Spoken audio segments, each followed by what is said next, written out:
할렐루야. 오늘 이 새벽에도 함께 하신 모든 분들에게 주님의 은혜가 함께 하시길 축복합니다. 혜정이도 왔구나. 휴가인데 놀러 안 가고. 자, 오늘 아가서 3장인데요. 오늘 3장에서 1절로 5절 두 부분은 알 수 있는데, 먼저 1절로 5절은 이제 이 누구의 노래냐면 이것은 이제 술람미 여인의 노래입니다. 술람미 여인이 노래하는 건데, 이것은 솔로몬을 그리워하면서 찾아 헤매다가 이제 드디어 솔로몬 왕을 만나서 이제 그 기쁨을 이제 고백하는 그런 애틋한 연모의 노래인데, 사실 이것은 현실이 아니에요. 1절로 5절은 현실의 이야기가 아니라 꿈의 이야기입니다. 꿈속에서 꿈속에서 이렇게 1절에 보시면 뭐라고 되어 있죠? 내가 밤에 침상에서 마음으로 사랑하는 자를 찾았다. 이것은 꿈속에서 자다가 꿈이 나오던 어떤 환상에서, 그러니까 꿈속에서 이제 있어지는 일들이에요. 놓친 거예요. 잃어버린 거예요. 솔로몬을 잃어버렸다가 찾아 헤맸죠. 그런 거 있잖아요. 꿈에서 막 누군가를 찾아 헤매다가 드디어 이제 만나서 그 기쁨을 노래한 것인데, 그리고 이어지는 이 6절로 11절은 누구의 노래냐면 이것은 예루살렘 여인들의 노래입니다. 술람 여인도 아니고 솔로몬 왕도 아니고 예루살렘의 어찌 보면 이제 술람 여인의 친구들이라고 말할 수 있겠죠. 그죠? 이 예루살렘 여인들의 그러한 이 노래인데, 이 노래는 뭡니까? 두 연인의 혼인 예식, 결혼식 장면을 이렇게 그리고 있어요. 그래서 마지막 11절에 보면 볼까요? 시온의 딸들아, 그죠? 시온의 딸, 이게 시온이 예루살렘이죠. 예루살렘의 딸, 이 지금 노래를 부르고 있는 그 예루살렘 딸들이죠. 자기들 얘기하는 거죠. 나와서 솔로몬 왕을 보라. 혼인날 마음이 기쁠 때에 그의 어머니가 시온 왕관이 그 머리에 있구나. 그래서 이제 예루살렘 시온의 딸들, 예루살렘의 그 여인들이 이 둘의 결혼식 모습을 이렇게 지금 그려지고 있는데, 말씀을 묵상할 때 결국 그런 단어가 생각이 나요. 지금 이 앞에서 말씀드린 것처럼 1절로 5절에서는 술람미 여인이 꿈에서 이제 솔로몬 왕을 잃어버린 솔로몬 왕을 찾는 그런 장면인데, 그런 말 있지 않습니까? 꿈속에서라도, 꿈에서나마라는 말. 그러니까 사람이 뭔가를 굉장히 막 바라고 원하고 그리고 간절히 원하면 그게 현실에서 잘 이루어지지 않을 때, 그죠? 그 갈망이 어디에서 나오죠? 꿈에서. 꿈속에서라도 만나고 싶은 그런 어떤 술람미 여인의 애타는 그런 열망, 사랑, 그것을 오늘 읽게 되면서 결국 영적으로 보면 결국 이것은 우리 성도들이 하나님에 대한 주님에 대한 사랑과 열망으로 또 귀결되어질 수 있겠죠. 그런 우리가 마음이 있잖아요. 주님을 만나고 싶어요. 우리가 믿음으로 주님을 고백하고 하나님을 만나고 하나님을 이제 사랑하는데, 직접 보고 싶을 때가 있잖아요. 과연 예수님을 정말 보고 싶어. 직접 이렇게 만나서 보고 싶은. 그래서 제가 어릴 때, 중학교 때 저희가 처음 이제 신앙생활을 중학교 때부터 시작했는데, 그때 그런 적이 있어요. 내가 꿈속에서라도 주님을 만나봤으면 좋겠다 하는 그런 열망을 가질 때가 있었는데, 진짜 어느 날 하루는 꿈을 꿨어요. 근데 뭐 이렇게 눈앞에 딱 대고 대면에서 본 게 아니라 아주 멀리 저 하늘에서, 우리 그림에 보면 예수님이 이제 재림하실 때 그 모습 있잖아요. 저 하늘에서 주님이 딱 서 있는 그런 모습을 딱 한 번 본 적이 있어요. 우리도 뭔가를 사랑하면 결국은 지금 이것을 영적으로 가지고 가면 그런 거예요. 결국 여러분 성경에서 보면 우리 교회와 성도들을 무엇에 비유하죠? 어린 양의 아내, 신부로 비유하게 되어지는데, 결국은 교회는 그리스도의 신부예요. 그러니까 교회 공동체나 교회라고 하는 건 우리 모든 성도들의 모임이니까요. 성도들은 누구냐? 결국은 신랑 대신 어린 양, 신랑 대신 예수의 신부로. 그래서 우리가 주님을 만나는 신앙적인 만남을 또 무엇에 비유하면 결혼에 비유해요. 주님과 나의 만남, 성도와 교회와 주님과의 만남을 이 결혼에 비유를 하거든요. 이 보면 아주 기가 막힌 그러한 어떤 오늘 이야기가 그렇게 펼쳐지는 것 있죠. 여러분 죄송한데 요한계시록을 좀 펴봤으면 좋겠어요. 요한계시록 19장을 한번 펴보세요. 쭉 넘어가서 그 어린 양의 혼인잔치를 이제 직접적으로 표현하고 있는 것이 계시록인데, 여러분 19장 7절 한번 보세요. 19장 7절. 계시록 19장 7절이에요. 자, 찾으셨으면 아멘.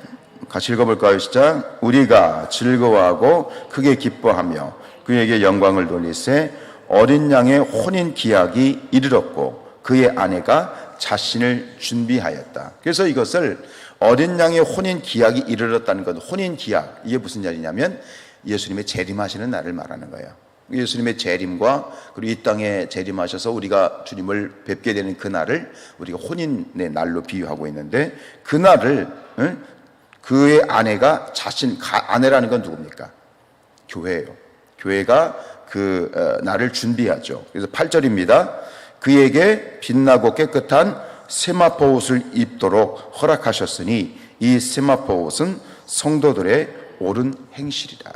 결국은 이 주님을 기다리는 신부가, 우리가 신부가 신랑을 기다릴 때 아주 꽃단장을 하고 기다리는 것처럼 신랑 대신 우리 예수님을 기다리는 성도들의 삶을 어떻게 준비해야 되느냐? 세마포 옷을 입어야 된다. 그 세마포 옷은 뭐다? 성도들의 거룩한 행실이다 라고 되어 있으면서, 9절 한번 더 읽어보죠. 9절 시작. 천사가 내게 말하기를 기록하라. 어린 양의 혼인잔치에 청함을 받은 자들은 복이 있도다 하고, 또 내게 말하되 이것은 하나님의 참되신 말씀이라. 이렇게 준비하라고 되어 있잖아요. 자, 21장으로 넘어가 보세요.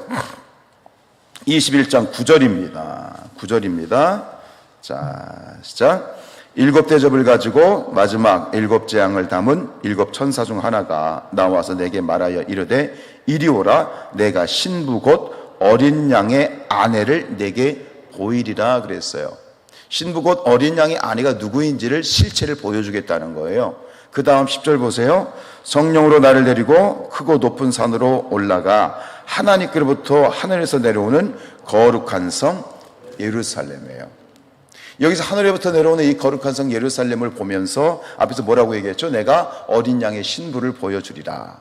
결국은 이 주님께서 말씀하신 어린 양의 신부는 거룩한 성 새 예루살렘과 관련되어 있어요. 그리고 쭉 뒤에 설명을 보면 결국 그게 누구냐? 바로 교회, 새롭게 된 교회를 의미하는 거죠. 여러분, 우리 교회는 예수님의 신부입니다. 주님의 신부입니다. 그런 우리의 정체성을 가지고 결국 우리 오늘 이 술람미 여인의 노래처럼 결국 우리가 주님을 고대하는 마음, 주님을 사랑하는 마음, 그래서 우리 참된 이 진정한 성도가 성도를 진정 성도답게 만드는 것은 하나님에 대한 뜨거운 사랑이 있어야 되는 거예요. 하나님에 대한 사랑. 우리 교회가 여러 가지 성도들의 삶의 면면마다 많은 모습들이 필요하지만 가장 하나님 앞에서 하나님이 우리에게 원하시는 모습은 하나님에 대한 뜨거운 사랑. 어느 정도까지 사랑한다고요? 어디에서조차 보고 싶은? 꿈에서라도 보고 싶은 주님. 네, 꿈에서라도 보고 싶은 하나님. 그런 어떤 타는 목마름과 타는 열정을 해가지고 사랑하는 그런 하나님에 대한 사랑을 가진 그런 교회를 주님은 성도를 원하시는 거죠. 오늘 1절부터 5절을 이렇게 보면 재미있는 사실이 하나 있어요. 1절부터 5절까지 반복되는 하나의 표현이 있어요. 그게 뭘까요? 그게 뭐냐면 바로 마음으로 사랑하는 자라는 그러한 표현입니다. 1절 보세요. 내가 밤에 침상에서 마음으로 사랑하는 자를 찾았다 그랬죠. 2절에 보세요. 뒤에 가면 두 번째 마음에 사랑하는 자를, 3절에 마음으로 사랑하는 자, 4절 마음에 사랑하는 자, 5절에도 보면 마음에는 없지만 나의 사랑하는 자 이렇게 되어 있는 것이죠. 여러분 주님을 사랑하십니까? 하나님 사랑하세요? 네. 주님이 원하시는 게 바로 그거죠. 주님에 대한 사랑이죠. 여러분 그 사랑을 가지고 계속해서 말하고 있는 것처럼 우리가 신랑 되신 예수님이 언제 우리에게 오실지, 그래서 우리가 어린 양의 혼인잔치에 참여할 그날이 언제인지는 모르지만 그러나 분명히 그날은 다가오고 있고 주님이 분명히 이 땅 가운데 재림하실 줄로 믿습니다. 그날에 우리에게 원하시는 건 뭐냐면 거룩한 세마포 옷을 입어야 돼요. 신부로서 신부가 식장에 들어갈 때 드레스를 입는 것처럼 우리 그리스도인들이 주님을 맞이할 때 입어야 될 거룩한 세마포. 그렇다고 해서 뭐 굳이 하얀 옷을 구입하라는 얘기는 아니고, 결국은 우리가 입어야 되는 거룩한 세마포 옷은 어떤 옷입니까? 성도의 거룩한 행실이다 그랬죠. 하나님 앞에 우리의 전심을 드리고 마음을 드리고 우리의 중심을 드려서 오직 주님을 바라보며 기도하며 하나님 앞에 우리의 삶을 어떻게 드릴 것인가, 한 번 사는 인생 우리가 어떻게 하나님 앞에 우리의 삶으로 하나님께 영광을 올려드릴 것인가, 주님께 집중하고 주님의 마음에 흡족한 합한, 다윗과 같이 주님의 마음에 합한, 하나님의 마음에 합한, 하나님의 마음을 시원하게 해드릴 수 있는 그런 거룩한 신부로서 우리가 준비되어질 수 있기를 축복합니다. 오늘 이 하루도 그런 거룩하고 복된 하루 되시기를 주님의 이름으로 축복합니다.